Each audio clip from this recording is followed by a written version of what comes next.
여러분 안녕하십니까? 오늘의 경제 뉴스 성현우 경제 칼럼니스트입니다.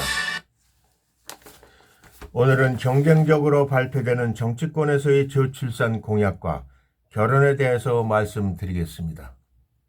우리나라 합계 출산율이 0.7명 수준으로 떨어지면서 저출산 문제는 초고령 사회와 맞물려 국가 존립을 위협하는 위기로 떠오른 상태이다. 오는 4월 10일 총선을 앞두고 정치권에서는 여야가 경쟁적으로 저출산 대책 공약을 쏟아내고 있다.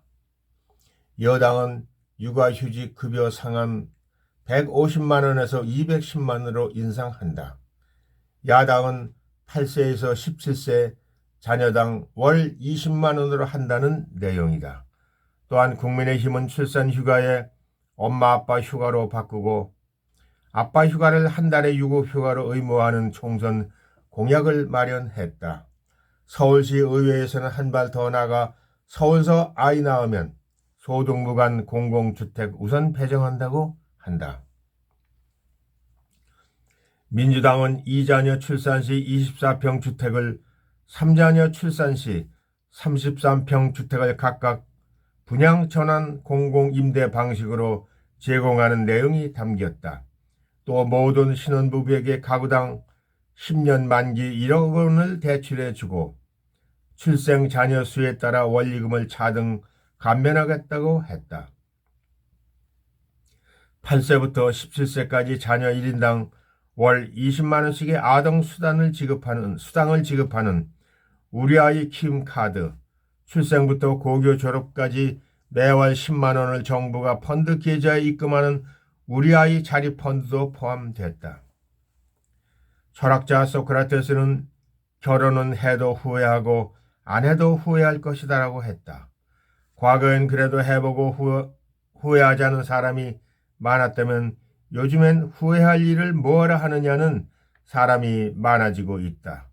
지난해 4월 혼인 건수가 14,475건, 관련 통계 작성 이후 4월 기준으로 가장 적은 수치이다. 2020년 기준 30대 초반 남성의 66%, 여성의 46%가 결혼하지 않았다는 통계이다. 결혼이 줄어드니 출산도 감소한다.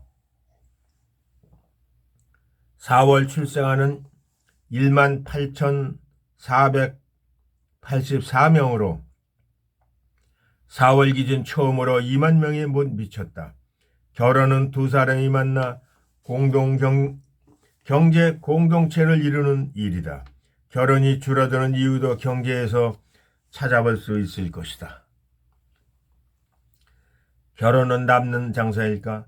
모두가 사랑으로 결혼하기를 원하지만 사랑은 사랑이고 결혼은 일종의 거래다. 결혼을 경제학적 이론으로 분석한 학자로는 1992년 노벨 경제학상을 받은 캐리 베이커가 유명하다. 신성한 결혼에 돈이나 따지는 경제라니 동료 경제학자들조차 불편한 기색을 보였지만 베이커는 아랑곳하지 않고 결혼의 편익과 비용이라는 잣대를 들이댔다. 베이커는 결혼을 따로 살 때에 비해 두 사람 모두 효용이 증가하는 경우에만 이루어지는 것으로 봤다. 경제적으로 남는 장사라는 판단이 설 때 비로소 결혼한다는 얘기이다. 그는 가정을 일종의 기업으로 가정했다. 기업이 생겨나는 것과 분업과 규모의 경제를 통해 비용을 줄이고 편익을 늘릴 수 있기 때문이다. 가정도 비슷하다. 각각 월세로 살던 두 사람이 결혼하면 보증금을 합쳐 전세로 갈 수 있다. 두 사람이 청소와 설거지를 나눠서 하면 집안일도 빨리 끝낼 수 있고 한 사람이 먹을 요리를 2번 하는 것보다는 두 사람이 먹을 요리를 한 번 하는 게 경제적이다. 결혼은 보험 효과도 있다. 세월이 흘러서 병들고 지칠 때 지금처럼 내 곁에서 위로해 줄 수 있나요? 한동준 사랑의 서약이라는 노래 가사가 있다. 결혼의 보험 효과를 잘 표현한 가사이다. 경제적, 정신적으로 나를 지지해 줄 수 있는 배우자의 존재는 독신은 누릴 수 없는 편익이다. 물론 거기에는 비용이 따른다. 독신일 때 누리는 몸과 마음의 자유는 결혼과 함께 상당폭 축소된다. 결혼했다면, 특히 아이가 있다면 회사에 사표를 내고 싶을 때도 좀 더 신중해지게 된다. 지난 1월 10일 통계청의 2022년 인구 동태 분석 결과에 따르면 가장 어린 연령인 1995년생 만 27세의 경우 혼인율이 남녀 모두 한 자릿수에 그쳤다. 특히 결혼을 한 1992년에서 1995년생 남자의 절반 이상은 자녀가 없는 것으로 파악됐다.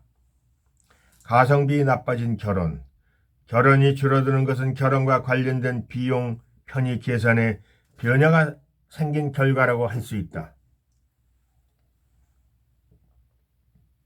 세태가 많이 변했지만 남성이 결혼으로 얻을 수 있는 중요한 편익 중 하나는 여성의 가사노동 서비스였다. 하지만 최근에는 그중 상당 부분을 시장에서 구할 수 있다. 돈만 내면 청소며 빨래며 전문가가 다 해준다. 1인 가구에 맞춘 식품과 음식 배달 서비스도 많아졌다. 여성도 마찬가지다. 여성 취업이 늘어나고 소득 수준이 높아졌다. 굳이 결혼까지 해서 남성의 소득과 재산을 공유할 필요가 없는 여성이 많아졌다. 여성은 소득이 높아졌다는 것은 결혼, 출산, 육아로 포기해야 할 기여비용이 커졌다는 뜻이기도 하다. 결혼 후 생기는 자녀도 예전엔 노후를 대비한 보험의 의미가 컸다면 근래엔 비용으로 인식되는 경향이 강하다. 속썩이는 자식보다는 연금보험이 더 든든하다.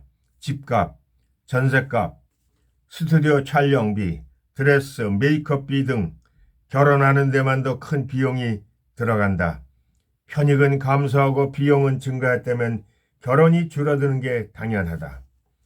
의리로 사는 부부의 사연. 계약이라는 관점에서 결혼을 바라볼 수도 있다.